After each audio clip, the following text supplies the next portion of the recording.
Nanawagan ang ating gobyerno mag-display ng watawat ng Pilipinas sa lahat ng opisina, pati na sa mga bahay hanggang sa June 12, Independence Day. Pero paano nga ba ang tamang pagdi-display ng ating watawat? Live mula sa Quezon City, si Cedric Castillo may paandar.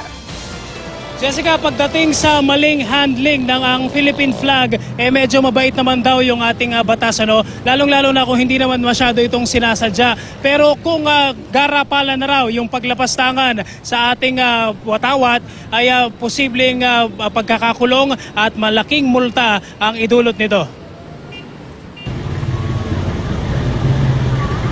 Katulad ng maraming iba pang lugar, ang kalsadang ito sa Quezon City, wala ni isang nakapaskil na watawat ng Pilipinas. Kahit pa itinakda ng batas na Flag Day ang 28 ng Mayo at hinihikayat ang publiko na magkabit ng Philippine flag hanggang sa Araw ng Kalayaan. Saan po kayo naglalagay? Sa bubong. Ngayon po wala pa? Wala pa.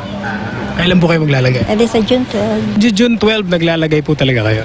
Minsan hindi na. Pero kung may sasabatas ang House Bill 4042 na layong patibayin ang batas patungkol sa national symbols gaya ng watawat, baka lumutang ang asul, pula, dilaw at puti hanggang sa mga kabahayan. Nakasaad kasi sa panukala na kapapasa pa lamang sa lower house na mandatory ang pagkakabit ng watawat mula Flag Day hanggang Independence Day. Sa gisag ng soberanya ni Juan de la Cruz, makailang beses nang nagpapalit-palit ng disenyo ang ating watawat. Sa ilalim ng Administrasyong Emilio Aguinaldo, animoy may smiley na nakapinta sa araw. Habang sakop naman tayo ng mga Amerikano, kakaiba pa ang disenyo noon ng araw. Pero isa ang hindi nagbabago, ang lahing kinakatawan nito. Nagsimula yan sa Europe, 12th century. Pinakikita dito ng mga banner nito kung sino yung magkakasagpi at magkakalaban na paksyon.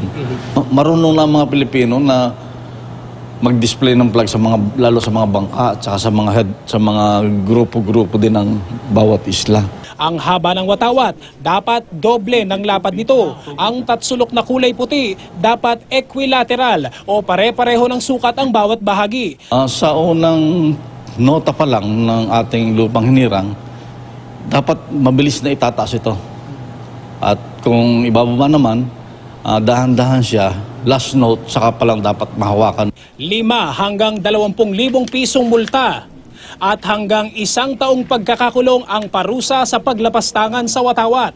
At kahit pa dapat natin itong mahalin, kailangan natin ditong mawalay at sa maiksing panahon lang. 1 month to 2 months. Kailangan palitan na. Ibigay natin sa Boy Scouts para sila ang mag-dispose nito. Sila ang authorized na mag-dispose nito. Susunugin, tapos ililibing.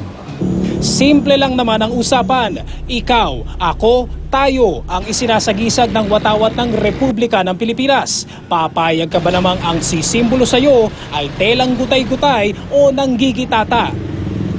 Jessica, ngayon papalapit na ang June 12. Siguradong marami na naman dyan maglilipana yung mga nagbebenta ng mga Philippine flag. Ano? Ang paalala ng National Historical Commission, siguraduhin daw na tama yung sukat nito at syempre tama yung disenyo. Jessica? Maraming salamat sa iyo, Cedric Castillo, at sa iyong paandar.